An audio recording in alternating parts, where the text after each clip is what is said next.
todos muy bienvenidos. Sejam todos muito bem-vindos. Para nosotros es un honor poder estar en casa. Para nós é uma honra poder estar em casa. Estar acá en Aracaju. Estar aqui em Aracaju. Con nuestra familia. Com nossa família. Con nuestra iglesia amada. Com nossa igreja amada. De este lugar nosotros fuimos plantados. Neste lugar nós fomos plantados. Nacimos en Dios. Nascemos em Deus. Crecimos.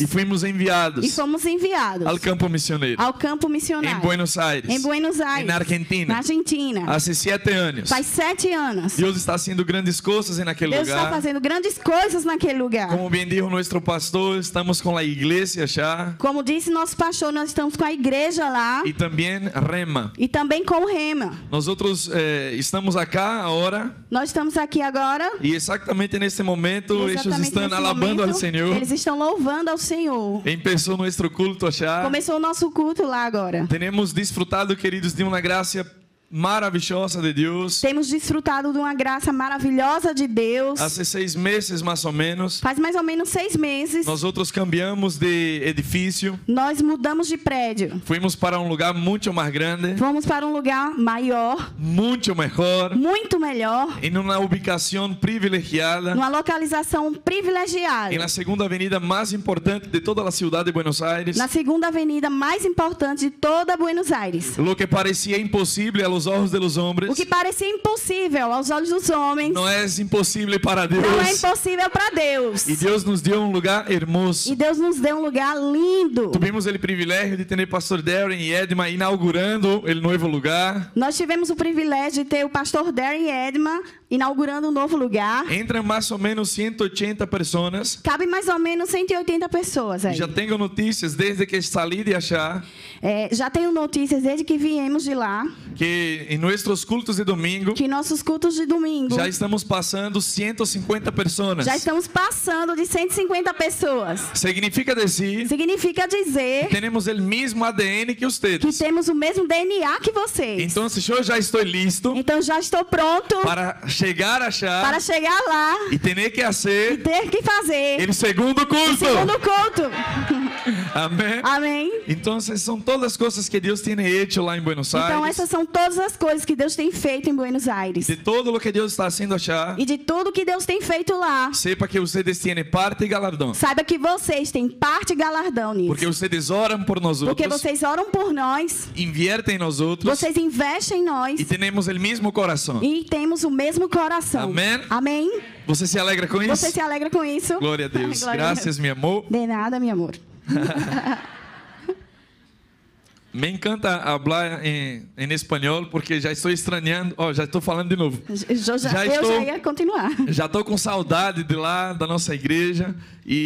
Mas graças a Deus, né? Eu também queria agradecer ao privilégio de que me foi dado de poder estar ministrando e ensinando no Rema, né? No primeiro ano, a matéria oração que prevalece.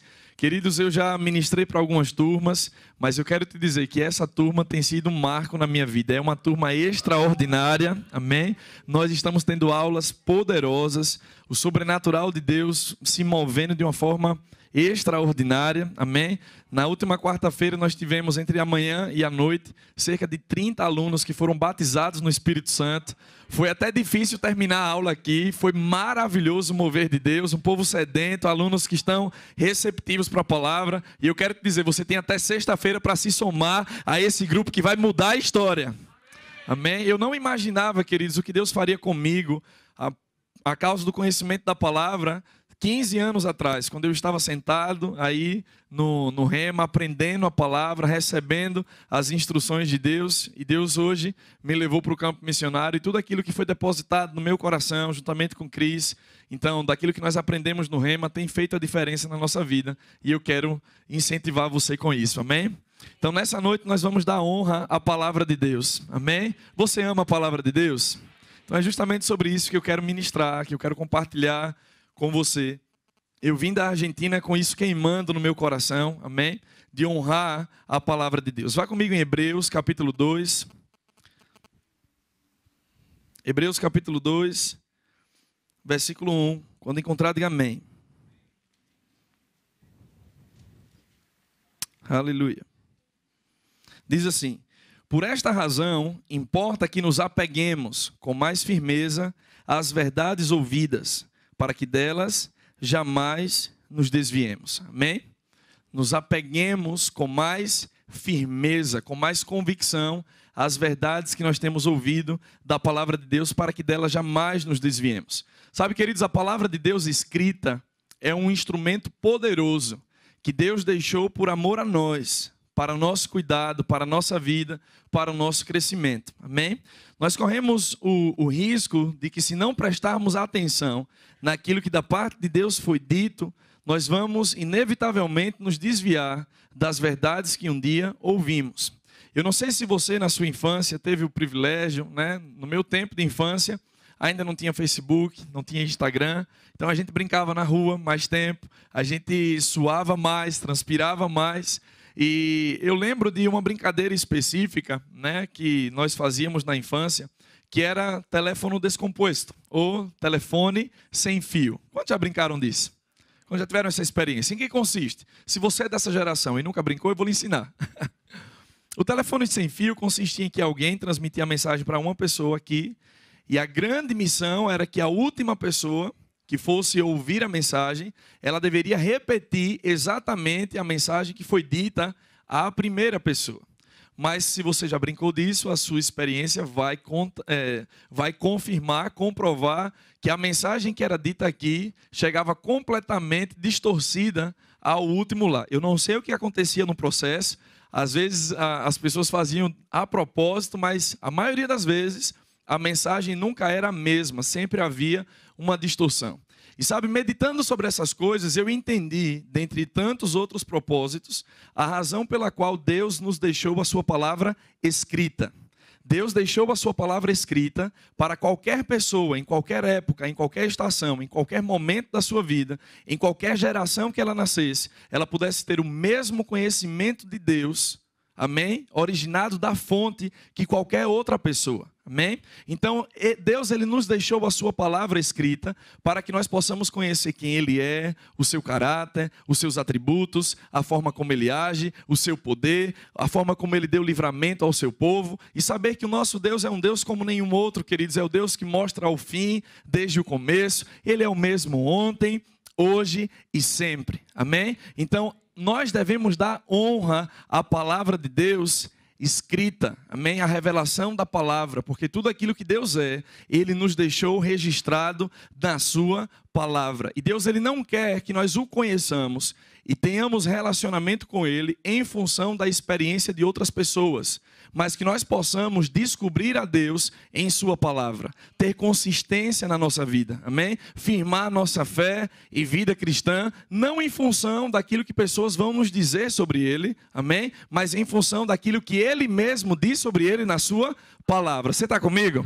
Então, essa é uma das razões pela qual Deus nos deixou a sua palavra escrita, para que o conhecimento sobre Ele não se perdesse nas gerações. Se você for observar, queridos, a história da igreja, você vai ver como a palavra de Deus escrita, ela foi atacada por Satanás. Satanás quis de todo custo, a todo jeito, destruir a palavra de Deus escrita, mas por amor a mim e por amor a você, ela foi divinamente preservada, amém? E ela está até hoje, e ela é a mesma. Você está comigo? Amém? Agora abra comigo em 2 de Pedro, capítulo 1, versículo 16.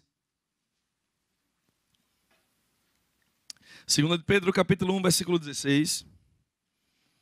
Aleluia. Diz assim, veja aqui o que Pedro nos fala.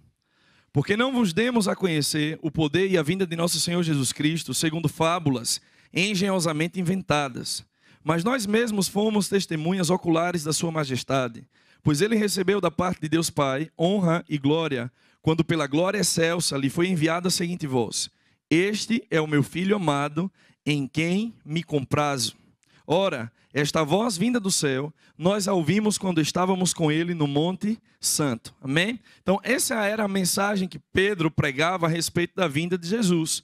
Ele não fazia isso, a sua pregação, o seu ensino não consistia em fábulas engenhosamente inventadas, amém? Não era a história da carochinha aquilo que Pedro anunciava a respeito de Jesus Cristo. Nós estamos falando de um homem que era um pescador, era um homem natural, era um homem que estava envolvido com os negócios dessa vida, mas ele teve um encontro com Jesus. E Jesus apareceu para ele enquanto ele pescava e disse a ele: "Vem a mim, Pedro, e eu te farei pescador de homens." Que tamanho poder de convencimento, querido, somente debaixo da unção do Espírito, é que alguém pode fazer um convite desse e a outra pessoa deixar a sua vida, deixar o natural para seguir aquele que o estava chamando. E desde então, Pedro passou a viver experiências extraordinárias. Pedro passou a estar no círculo íntimo de Jesus e ver grandes coisas que o Mestre fez. Pedro esteve quando Jesus ele curou a sua sogra. Alguns dizem que essa foi a razão que ele o negou, mas vamos deixar isso para lá, amém? Pedro estava com Jesus quando ele o viu caminhar sobre as águas. Pedro estava com Jesus quando Jesus curou enfermos, expulsou demônios, multiplicou pães e peixes, amém? Quando ele parou o vento, Pedro teve experiências com o nosso Senhor que foram extraordinárias. Mas uma em especial Pedro marcou aqui. Ele disse que ele estava no Monte Santo, quando uma voz do céu exclamou, bradou, dizendo: "Este é o meu filho amado, em quem eu me comprazo, em quem eu tenho alegria, em onde está o meu prazer." Eu não sei se você, no seu processo de conversão, ou na sua caminhada com Deus, você viveu essa mesma experiência. Eu ainda não vi o céu se abrirem, o próprio Deus falar sobre mim, ou sobre o seu filho, não. Mas Pedro teve essa experiência. Agora, se nós formos observar a vida do apóstolo Pedro e de outros grandes homens e mulheres descritos na palavra, nós nunca vamos ver, queridos, a palavra de Deus nos motivando ou nos incentivando a afirmar a nossa convicção de fé e a nossa vida nas experiências que nós temos. Mas sempre nós vamos ver a palavra nos incentivando a viver a nossa vida firmado naquilo que a palavra de Deus diz. Porque a palavra de Deus expressa o seu caráter, expressa quem Ele é. 1 de João, capítulo 5, versículo 7, a palavra nos fala que são 3 os que dão testemunho no céu. Quem são eles? O Pai, a palavra e o Espírito Santo. E esses 3 são você nunca vai ver o Espírito Santo inspirar ninguém a falar alguma coisa que genuinamente não possa encontrar fundamento na palavra de Deus. Se alguém vem profetizar alguma coisa para a sua vida, queridos, e isso não tem fundamento bíblico, é somente uma experiência. Mas toda experiência deve estar filtrada, deve estar baseada, deve estar, queridos, equilibrada pela palavra de Deus. Você está comigo? Então Pedro, ele conta dessa experiência sobrenatural, amém? E veja, em Atos capítulo 4, versículo 18, ele diz: "Julgai se é justo diante de Deus obedecer a vocês antes que a Deus, porque não podemos deixar de dizer daquilo que temos visto e ouvido." Ou seja, Pedro ele pregava, ele dava testemunho em função das experiências que ele tinha tido com o Senhor, sim. Mas eu quero chamar a sua atenção para aquilo que Pedro está falando nos últimos momentos da sua vida. Pedro escreve as cartas, ele estava reconhecendo já que ele estava para partir, que ele já estava pronto para deixar o seu legado, que ele havia cumprido a sua carreira, ele havia feito aquilo que o Senhor o havia chamado para fazer, e Pedro a hora está partindo. Pedro a hora não seria mais aquele a quem as pessoas poderiam recorrer para ouvir das histórias, para ouvir dos testemunhos, para ouvir daquele dia em que ele ouviu aquela voz, em que ele viu o Senhor caminhar sobre as águas, naquele dia em que ele viu Jesus falar com o mar, falar com as ondas, falar com o vento, e eles paralisarem. Não, Pedro agora estava por partir. Então ele chama a nossa atenção dizendo: olhe, vocês têm essas experiências, vocês têm aquilo que eu ouvi, vocês têm aquilo que eu vi, e foi disso que eu estou compartilhando com vocês. Não foi coisa da minha cabeça, não foi aquilo que eu inventei, porque é impossível que eu deixe de falar daquilo que eu vi e daquilo que eu ouvi. Essa é a verdade, essa é a experiência que eu tenho. Queridos, foi tão forte, foi tão poderoso, que agora, debaixo da unção do Espírito, Pedro estava disposto a dar sua própria vida por causa dessas verdades que ele viu e ouviu. Você está comigo? Mas e aqueles que viriam depois de Pedro? Aqueles que não tiveram a mesma experiência? Aqueles que não puderam ver Jesus caminhar sobre as águas? Aqueles que não puderam estar lá no dia do Monte Santo, onde Jesus se transfigurou aos discípulos e eles tiveram aquela experiência? O que vai ser de nós? Pedro diz aí, versículo 19: Ele diz assim: temos assim, tanto mais confirmada, ou tanto mais segura, diga comigo, segura. Temos mais segura a palavra profética, e fazeis bem em atendê-la, como a uma candeia ou uma tocha que brilha em lugar tenebroso, até que o dia clareie e a estrela da alva nasça em vosso coração. Então Pedro está dizendo para nós que havia uma experiência sobrenatural, na qual ele viu e ouviu coisas. Mas a nós, queridos, não devemos ficar com a experiência, ainda que haja sido do apóstolo Pedro. O que nós temos é a palavra profética mais segura. E o que é essa palavra profética mais segura? Ele não está falando aqui, queridos, daquilo que está relacionado em 1 Coríntios capítulo 12, quando ele fala dos dons do Espírito.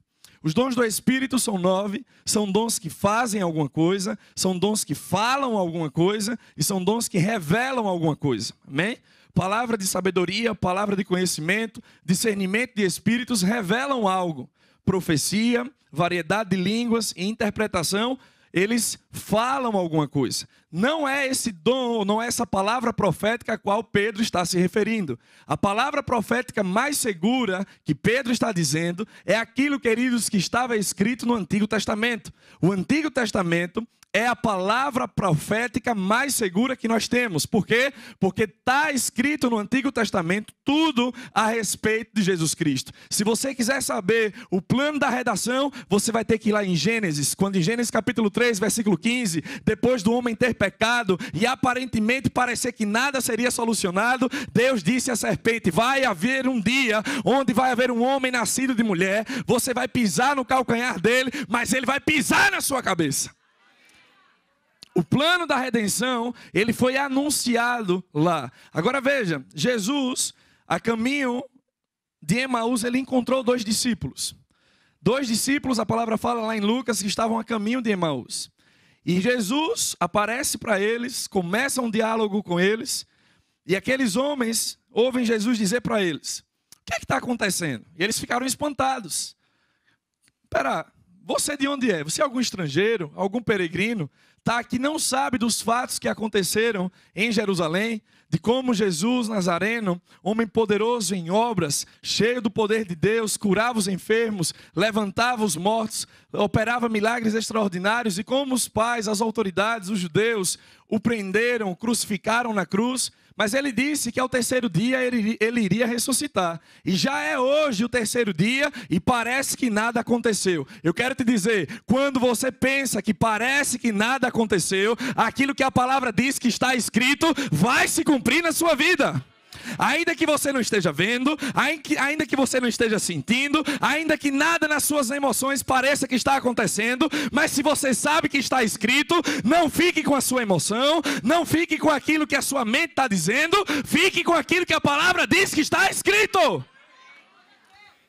E Jesus, ele expressa a esses discípulos, versículo 26 e 27 de Lucas 24, ele diz: e começando desde Moisés e seguindo por todos os profetas, lhes declarava em todas as escrituras o que dele diziam. Jesus chama aqueles discípulos e fala que todo o Antigo Testamento vinha falando sobre ele. E aí Lucas 24, 44, ele diz assim: estas são as palavras que eu os falei, estando ainda com vocês, que era necessário que se cumprisse tudo o que está escrito de mim. Onde? Na lei de Moisés, nos profetas e nos salmos. Amém? Então, na lei de Moisés, nos salmos e nos profetas, estava tudo aquilo que deveria acontecer, que deveria ocorrer na vida e ministério de Jesus, a sua morte e ressurreição. Amém? Então Pedro, ele pregava a Cristo, não em função da sua experiência que ele teve no Monte Santo, não em função daquilo que ele vivenciou no seu dia a dia com o Senhor Jesus. Ele tinha tudo isso como fundamento, como algo que ele tinha na sua experiência pessoal, mas ele disse: olha, vocês não podem viver debaixo da minha experiência, você não pode ter como convicção aquilo que eu vivi, aquilo que eu eu ouvi: vocês têm a palavra profética mais segura. A palavra profética diz tudo quanto dele estava escrito e tudo quanto ia ter que acontecer com ele. Por que vocês estão desesperados ou não estão crendo? Você não sabe que a palavra já dizia que ele tinha que morrer, ressuscitar ao terceiro dia e estar nas alturas intercedendo por mim, por você? A mesma palavra que dizia que ele viria, ele veio. A mesma palavra diz que ele voltará e ele voltará. Você está comigo? Existem coisas que estão escritas aqui nessa palavra, que dizem respeito à minha vida, que dizem respeito à sua vida, e ainda que você não esteja sentindo nada, ainda que você não tenha plena convicção na sua alma, a palavra de Deus é a verdade. As folhas vão secar, as flores vão cair, mas a palavra de Deus vai permanecer para sempre. A tua vida não deve estar firmada em experiência, mas naquilo que a palavra de Deus diz.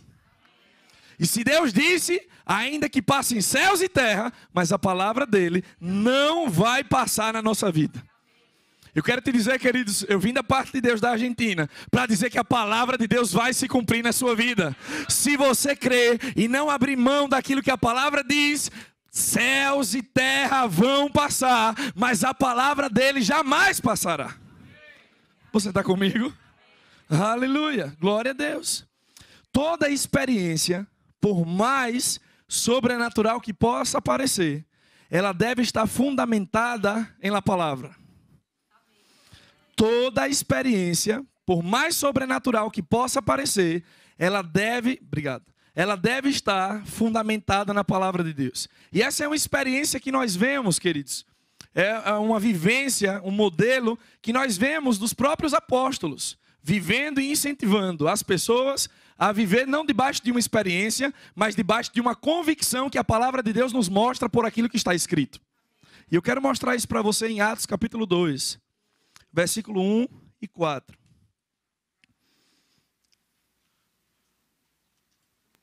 Nós conhecemos bem essa passagem bíblica, porque é o dia do derramamento do Espírito Santo. Veja, Jesus havia prometido em Lucas 24, versículo 48... Eis que envio a promessa de meu Pai, quedaos em la ciudad, fiquem na cidade de Jerusalém, amém? Até que seja enviada a promessa. Em Atos capítulo 1, versículo 5, Jesus confirma isso, dizendo: fiquem na cidade, até que vocês recebam do alto a promessa do Pai. Então, os discípulos perguntaram: Senhor, vai ser nesse tempo que tu vais restaurar o reino a Israel? E Jesus responde a eles dizendo: a vocês não compete saber quais são os tempos e as estações que o próprio Pai designou para si mesmo. Mas versículo 8 ele diz: mas recebereis poder quando haja vindo sobre vocês o Espírito Santo, amém? E sereis minhas testemunhas em Jerusalém, na Judéia, em Samaria e todos os confins da terra. Amém? Então, em Atos capítulo 2, versículo 1 em diante, nós vemos que estavam todos unânimes reunidos em um só lugar, e de repente veio um vento impetuoso, um som de um vento impetuoso que encheu toda a casa, foram repartidas sobre ele línguas como os de fogo, amém? E eles ficaram cheios do Espírito Santo e começaram a falar em línguas. Queridos, quando você está cheio do Espírito Santo, a timidez vai ter que ir embora. Quando você está cheio do Espírito Santo, você vai ficar irreconhecível. Pedro negou a Jesus 3 vezes, mas no dia que ele foi cheio do Espírito Santo, levantou dentro dele uma ousadia, uma intrepidez, um denuedo que ele não se reconhecia. E as pessoas do lado de fora começaram a se juntar, porque quando o sobrenatural de Deus começa a agir, pessoas são atraídas. E eles estavam do lado de fora, vendo os discípulos ficarem cheios do Espírito. Até que alguém de lá de fora exclamou: rapaz, esse povo está bêbado. Ah, queridos, quando aquilo chegou nos ouvidos de Pedro. Pedro que antes era tímido, que estava covarde, que negociava o seu caráter e as suas convicções, agora estava cheio do Espírito Santo. E Pedro abre a porta, sai do meio deles e diz: ei, aqui não é que ninguém está cheio da manguaça, aqui não é que ninguém está cheio de cana, não. O que está acontecendo aqui você precisa saber, Jerusalém. Você precisa saber, povos da terra. O que está acontecendo aqui é o cumprimento daquilo que estava escrito. Pedro não justificou a sua experiência. Não é que eu estou cheio do poder, é que eu estou cheio da unção, é que eu estou cheio do reteté. Não. Pedro chamou a atenção daqueles que eram ímpios, daqueles que ainda não haviam nascido de novo, para aquilo que estava escrito. Olhe, havia sido escrito, Joel foi profetizar, Joel foi inspirado pelo Espírito e ele disse: eis que derramarei do meu Espírito sobre toda a carne, vossos filhos e vossas filhas profetizarão, vossos velhos sonharão e os vossos jovens terão visões. E naquele momento Pedro disse: isso que você está vendo, essa experiência que você está tendo, é uma experiência genuína, porque está. Se não está escrito, é só uma experiência. E não importa o quão sobrenatural possa ser, quanta visão de anjo, do céu ou do inferno você possa ter, se você não pode justificar isso pela palavra de Deus, é só uma experiência. E sabe, queridos, Deus está chamando a nossa atenção para colocar os nossos olhos na palavra, porque em nome de muitas experiências, o diabo tem feito um estrago grande no corpo de Cristo. Tem roubado chamados, tem roubado sonhos, tem destruído famílias, tem destruído propósito a causa de coisas sobrenaturais. No meio de uma geração, queridos, que está faminta pelo sobrenatural, você precisa aprender a julgar o sobrenatural pela palavra de Deus escrita. Porque muito fogo, muito fogo, muito fogo e pouca palavra vai trazer destruição para a sua vida. Eu posso escutar um amém? Aleluia. Eu nesses anos, são poucos ainda, porque virão muito mais. Mas nesses poucos anos que eu tenho de ministério, queridos, eu tenho visto como pessoas, por causa do sobrenatural, elas têm perdido o senso do foco daquilo que Deus tem para a sua vida, negligenciando a palavra de Deus por causa de uma experiência. Nós devemos entender que nunca podemos julgar a palavra pela experiência, mas devemos julgar a experiência pela palavra de Deus. A palavra de Deus é a maior autoridade que deve estar constituída na nossa vida. A palavra de Deus vale mais do que a palavra de um pastor. A palavra de Deus vale mais do que a palavra do teu marido. A palavra de Deus vale mais do que qualquer coisa que possa ser dita. A palavra de Deus é a maior autoridade que o homem pode ter. Amém? Ah, mas Deus me disse. E se o que Deus te disse está na palavra? Amém, verdadeiramente foi Deus que te disse. Mas se supostamente Deus te disse e aquilo que Deus te disse não está na palavra, eu quero te dizer, queridos, não foi Deus quem te disse. Você pode ter comido rabada no almoço, ter feito mal e ter pensado que Deus te falou, mas Deus não te disse. Você está comigo? Amém? Eu quero te mostrar em Atos capítulo 17, versículo 11. Paulo, ele prega na cidade de Tessalônica e ele também prega na cidade de Bereia. E quando ele chega em Bereia, veja o que o escritor de Atos, ele declara. Ele diz assim: receberam a palavra com toda solicitude, escudrinhando cada dia nas escrituras, para ver se estas coisas eram assim. Qual foi a qualidade dos de Bereia? Eles eram mais nobres do que os de Tessalônica. A palavra, a mensagem, o evangelho que Paulo pregou em Tessalônica foi tal qual ele pregou em Bereia. Mas os bereanos foram classificados pelo apóstolo Paulo como mais nobres porque eles escudrinhavam, eles analisavam, examinavam a palavra para ver se aquilo que eles estavam ouvindo era verdadeiramente aquilo que estava escrito. Lá na Argentina nós temos uma rede de hamburguesas, que é hambúrguer, uma cadeia de comida de fast food, que é nacional, chama Mostaça. E eles têm uma propaganda que é muito interessante. Ele diz assim, eles colocam na televisão ou nos outdoors a figura do hambúrguer mais conhecido da concorrência, você deve saber de onde é. Amém? E eles comparam com a deles. E o conteúdo da publicidade, da propaganda é: não te comas el verso. Ou seja, não engula a história. Amém? Então veja, eles comparam o da competência, que é a mais conhecida em todo o mundo, e eles, a concorrência, amém? E eles colocam o deles, que é muito maior, supostamente é muito mais gostoso, mas realmente é muito maior. E eles trabalham isso dizendo: não coma o verso, não engula a história, amém? Aquilo que você ouve, aquilo que você tem como experiência na sua vida, você deve trazer para ser filtrado pela palavra de Deus. Porque se você não filtra pela palavra de Deus, o que o diabo está fazendo é fazendo você comer o verso. Vá comigo aí em Atos capítulo 15, versículo 1. Aleluia. Atos capítulo 15. Alguém está sendo edificado nessa noite? Atos 15, versículo 1. Esse foi um dos momentos muito interessantes na história da igreja.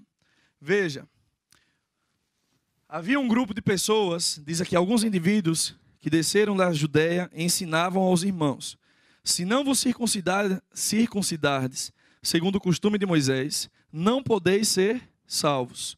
Tendo havido da parte de Paulo e Barnabé contenda e não pequena discussão com eles, resolveram que esses dois e alguns outros dentre eles subissem a Jerusalém aos apóstolos e presbíteros com respeito a esta questão. Então nós vemos aqui um conflito dentro da igreja. Haviam pessoas dentro da igreja que estavam ensinando, estavam querendo colocar um jugo aos gentios, que para que eles fossem salvos, não bastava crer no Senhor Jesus com o seu coração, confessar com a sua boca, era necessário circuncidar-se e cumprir os rudimentos da lei, ademais da fé no nosso Senhor Jesus Cristo. Amém? Pessoas dentro da igreja com esse ensino. Agora, Paulo e Barnabé, quando encontraram-se com eles, houve tamanha discussão, e não foi pequena, diz a palavra, porque Paulo, ele experimentou, queridos, o evangelho para os gentios. E indo aos gentios, ele primeiro ia nas cidades, ele ia nas sinagogas, ele ministrava aos judeus, os judeus rejeitavam a palavra, e então eles iam aos gentios, e os gentios recebiam com toda solicitude, amém? E Deus operava milagres, maravilhas, e grandes coisas estavam acontecendo no meio dos gentios. E então, quando eles chegam, eles tomam uma decisão, a discussão era tanta: vamos levar essa questão a quem vai ter a autoridade, quem vai ter o respaldo, para poder colocar um ponto na questão e trazer um equilíbrio para toda a igreja. Eles decidiram subir a Jerusalém, onde estavam os apóstolos, amém? Onde estavam os presbíteros, as autoridades da igreja. E chegando lá, então Pedro tomou a palavra. Pedro pediu a oportunidade, e o que Pedro começou a falar foi de uma experiência que ele havia tido. Você vai lembrar comigo, Pedro, ele sentia fome, ele subiu para orar, e quando ele estava orando, ele veio sobre ele um êxtase, e ele teve uma visão, onde descia animais no meio de um lençol, e Deus dizia para ele: mata e come. E ele dizia: eu nunca coloquei coisa impura diante dos meus lábios, eu não vou comer isso. E Deus insistentemente por 3 vezes fala com ele, até que diz: não chame impuro aquilo que eu santifiquei. Pedro então, ele abre mão, ele se sujeita à instrução de Deus, e nesse interim toca uma campainha da casa dele, porque Deus estava falando com Cornélio, porque Deus não é Deus de confusão. Você está comigo? E então Deus fala com Cornélio para mandar buscar a Pedro. E vai lá, e Pedro entende que ele devia ir acompanhar Cornélio, amém? Mas Pedro não sabia o que iria acontecer, não sabia o que esperava, nem qual era o propósito pelo qual ele estava sendo chamado à casa de Cornélio. Mas quando ele chega lá, Cornélio havia juntado a sua família e diz a Pedro: olha, da parte de Deus eu ouvi que eu deveria mandar te chamar, porque eu ouviria palavras por meio das quais eu e a minha casa seríamos salvos. E então Pedro começa a pregar o evangelho, começa a pregar de Jesus Cristo, começa a falar do amor de Deus, da graça salvadora do nosso Senhor. E enquanto Pedro estava ministrando a palavra, o Espírito Santo caiu sobre os gentios, na casa de Cornélio, e eles foram cheios do Espírito Santo e começaram a falar em outras línguas. E Pedro está dizendo agora à congregação em Jerusalém, no concílio: olha, eu não posso rejeitar, eu não pude rejeitar o batismo nas águas e recebê-lo como irmãos, se o próprio Senhor não fez acepção deles. Não foi pelo rudimento da lei, não foi por ser circuncidado que eles foram cheios do Espírito Santo. Esse foi o parecer de Pedro, de acordo com a experiência que ele teve. Depois que Pedro fala, Paulo e Barnabé pedem a palavra, e então fala com os irmãos, as autoridades, dizendo como o ministério dele estava sendo exitoso no meio dos gentios. Deus operando milagres, Deus operando maravilhas, pessoas sendo curadas, os gentios recebendo a palavra de Deus. 2 experiências reais, concretas, mas quem tomou a palavra por último foi Tiago. Tiago, queridos, ele trouxe o equilíbrio, ele chamou a atenção de todos, e eu quero que você vá comigo para Atos capítulo 15, versículo 15. Aleluia! Veja o que Tiago disse. Ele diz assim: conferem com isto, ou seja, com o testemunho de Pedro, com o testemunho de Paulo e Barnabé, conferem com isto as palavras dos profetas, como está escrito. Cumpridas estas coisas, é aqui a profecia, cumpridas estas coisas, voltarei e reedificarei o tabernáculo caído de Davi, e levantando de suas ruínas, restaurá-lo-ei, para que os demais homens busquem o Senhor, e também todos os gentios sobre os quais tem sido invocado o meu nome, diz o Senhor, que faz estas coisas conhecidas desde séculos. Amém? É interessante porque no versículo 15 ele diz, confere com isto as palavras dos profetas. E ele passa a dizer especificamente uma profecia, que é a profecia de Amós, capítulo 9, versículo 11 e 12. Então, para colocar o ponto final na questão, para dizer e trazer o equilíbrio daquilo que deveria ser feito, se os gentios deveriam ou não se circuncidar, deveriam ou não cumprir os rudimentos da lei para serem salvos, Tiago traz o equilíbrio e disse, olha, nós não vamos viver pela experiência, nós não vamos viver pelo aquilo que um está dizendo, que o outro está dizendo, nós vamos estabelecer aquilo que está escrito.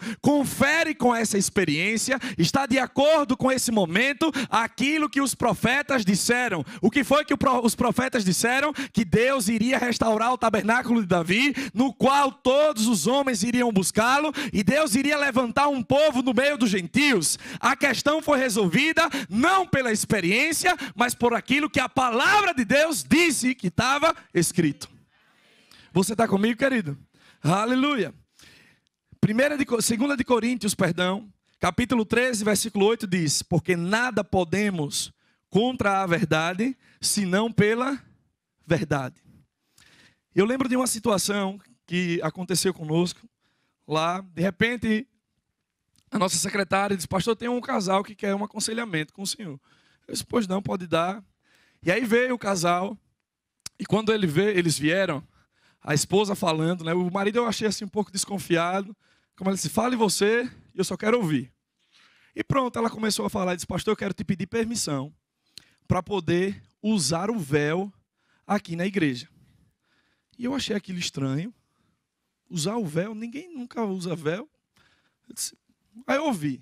Alguma coisa dentro de mim disse, rapaz, aí tem mais coisa. Procure saber dela a razão, o motivo pelo qual ela quer usar véu. E eu perguntei, por que você quer usar véu? Ela disse, não, porque está escrito na palavra lá em Coríntios, de que se eu não usar o véu, então eu não vou poder exercer autoridade sobre o inimigo, e eu também não vou poder orar a Deus, Deus não vai ouvir as minhas orações.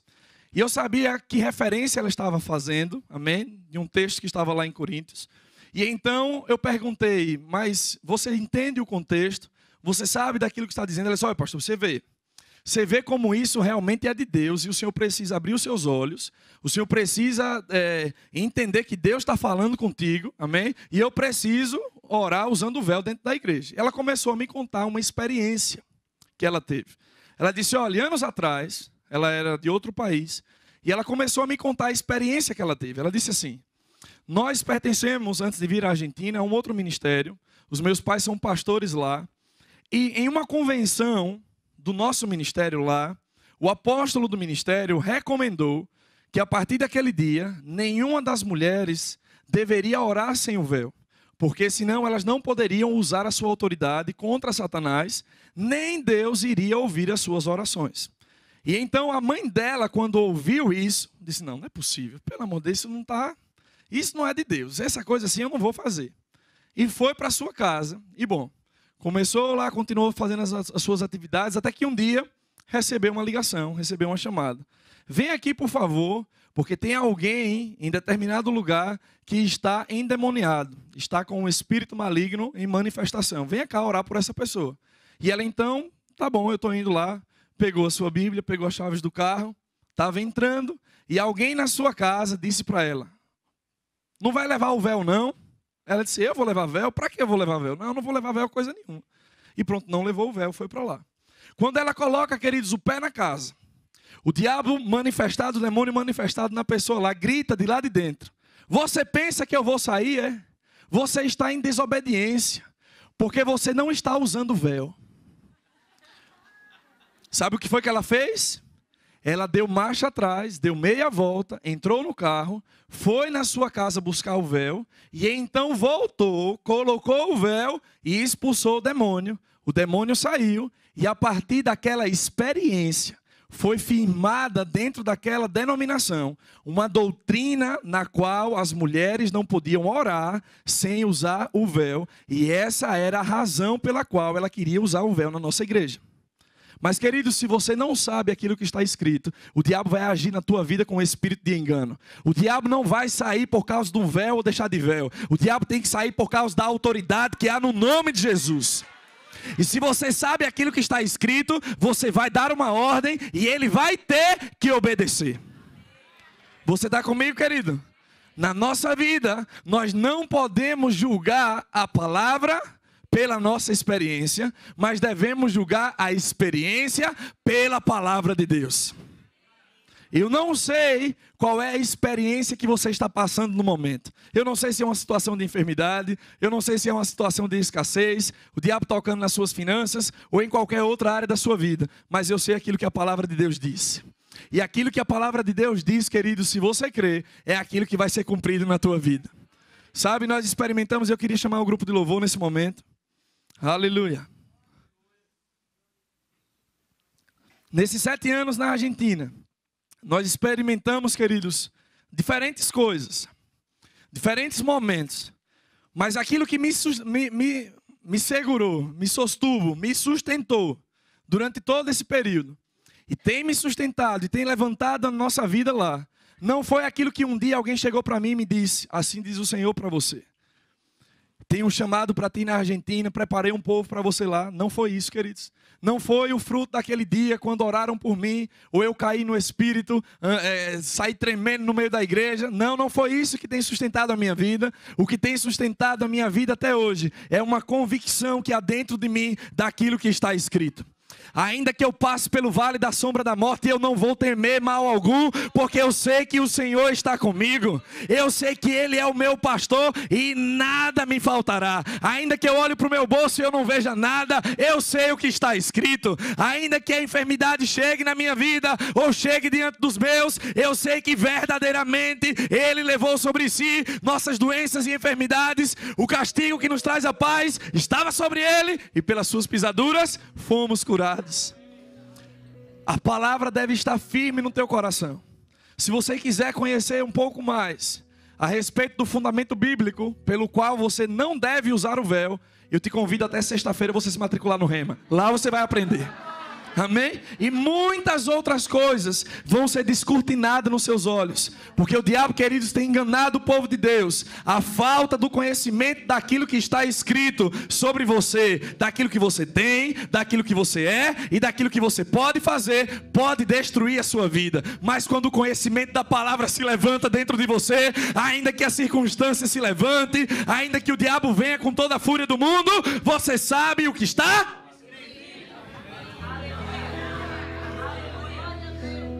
Aleluia. As folhas secam, as flores caem, mas a palavra de Deus, ela vai permanecer para sempre. Você pode fechar os seus olhos nisso?